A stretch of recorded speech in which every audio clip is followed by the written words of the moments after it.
माननीय श्रीमान जिलाधिकारी महोदय के एक उनके आवास पे जाके 5 तारीख को 8:30 बजे एक एप्लीकेशन दरखास्त दिया। दरखास्त में एक यहाँ भ्रष्टाचार में बहुत बड़ी यहाँ के ऑथो डायनो सेंटर स्थित सिविल लाइन्स आजमगढ़ में है, जो है कि नामी गामी यहाँ के डायनो सेंटर यहाँ पे है। लेकिन इनका मिथ्या रिपोर्ट, गलत रिपोर्ट देना इनका पेशा है और शिकायत करने पे उल्टी इन्होंने मतलब धमकी भी देते हैं। और मैं चूंकि 27 तारीख को मैंने अपनी छोटी बेटी जिसकी उम्र 11 साल, उसका नाम सविता मौर्य है, मैं डॉक्टर पीडी यादव को दिखाया था। बाएं साइड पे उसके गाल पे हल्का सा गठान टाइप थी, तो उन्होंने कहा इसकी एक जांच करा लीजिए अथवा डायनो सेंटर जाकर। जो जांच थी FNSC की, यह जांच बाहर होती है। तो मैं तुरंत दोपहर 12:30 बजे अथवा डायनो सेंटर पहुंचा। उन्होंने कहा कि यह जांच सैंपल लिया, उन्होंने रसीद कटाया। उन्होंने रसीद के बाद 12 बजे मैंने रसीद कटाया। रसीद कटाने के बाद उन्होंने कहा कि शाम को 5:30 बजे आइएगा, 27 अक्टूबर 2025 को। 27 अक्टूबर 2025 को शाम को लेके अपनी बिटिया को उन्होंने सैंपल ले लिया। सैंपल लेने के बाद मैं पूछा कि ये है क्या चीज़। उन्होंने कहा देखिए कैंसर से संबंधित जाँच है ये जाँच यहाँ होती नहीं, ये बाहर जाँच होती है। उनका रिपोर्ट कब तक आएगी? उनका रिपोर्ट 7 से 8 दिन में आ जाएगी। 4 तारीख को मैंने अपने पत्नी से कहा कि आज 1 हफ्ता हो गया, जाइए अथवा डायनो सेंटर रिपोर्ट ले लीजिए। उन्होंने जब रिपोर्ट लेने गई, उनको रिपोर्ट दी गई, मैं जांच कराया था गाल की, और इन्होंने रिपोर्ट दिया दाहिने साइड चेस्ट की, जो कैंसर संबंधित थी। उन्होंने साफ साफ लिखा राइट साइड ब्रेस्ट लैम्प, मतलब असिस्ट गठान होती है। उसकी जब व्हाट्सएप में रिपोर्ट आई तो हमने कहा दोबारा उनके पास जाओ, उनसे पूछो मैंने क्या जांच करे और क्या रिपोर्ट दे रहे हैं वो। कौन रिपोर्ट उन्होंने हमारे पत्नी के साथ बदतमीजी करते हुए छीन ली। छीनने और उन्होंने कहा कि यह रिपोर्ट आपकी नहीं, आपको दूसरी रिपोर्ट है। तो उन्होंने कहा कि उस रिपोर्ट में चूंकि रजिस्ट्रेशन नंबर 155796 है, जो पहली रिपोर्ट दी गई है, उसमें मेरी बिटिया का नाम सविता है, वो नाम सही है, SRAVITA। और जो दूसरी रिपोर्ट दी गई आधे घंटे बाद दी गई, उसमें भी सेम रजिस्ट्रेशन नंबर 1 है, 159796। व्यक्ति का नाम अलग हो सकता है, एक नाम कई लोग हो सकता है, लेकिन रजिस्ट्रेशन नंबर एक व्यक्ति का हो ही सकता। 2 रिपोर्ट दोनों को रजिस्ट्रेशन नंबर 1 है।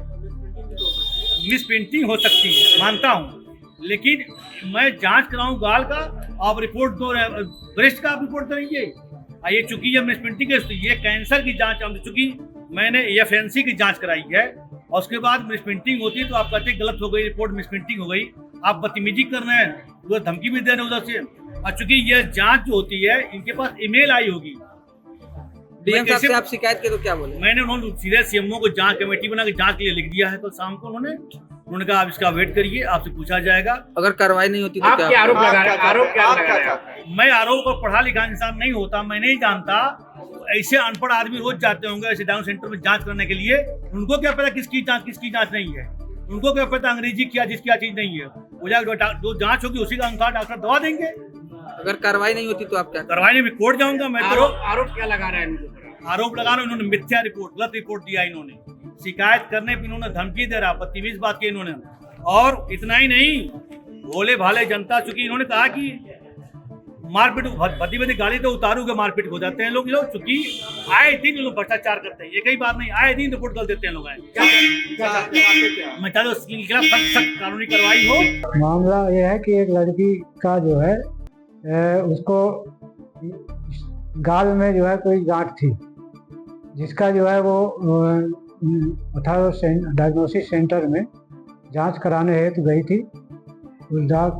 तो उसकी जांच के लिए वहाँ का जो अस्पताल था उसकी जांच कराई, लेकिन रिपोर्ट जो है उसने गाल में जो प्रॉब्लम थी उसके जगह उन्होंने ब्रेस्ट कैंसर के नाम पर जो है जांच रिपोर्ट दी।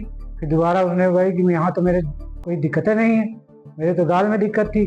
तो फिर दोबारा उन्होंने फिर जहाँ दिक्कत थी उसकी जांच दी। तो उसी नाम से 2 जांचें उनके यहाँ से निर्गत की गई और इसी संबंध में जो है उन्होंने शिकायती पत्र जिलाधिकारी महोदय जी को दिया। जिलाधिकारी महोदय जो है CMO आजमगढ़ के लिए जांच कराने हेतु नामित किया। तो मैं CMO आजमगढ़ एक जो है जांच टीम आज गठित किया हूं, जो 3 सदस्यीय है। जांच आख्या टीम जो है जांच करेगी और जांच आख्या मिलने पर वो जो है वो जो भी है माने उसका हल निकलेगा उससे अवगत कराया जाए। सर ऐसे का जो भी केसेस जो रहते हैं अच्छी तरीके से बना के तो क्या कार्रवाई करनी चाहिए? अब इसके लिए नियमानुसार कार्रवाई की जाएगी जांच कराने के उपरांत।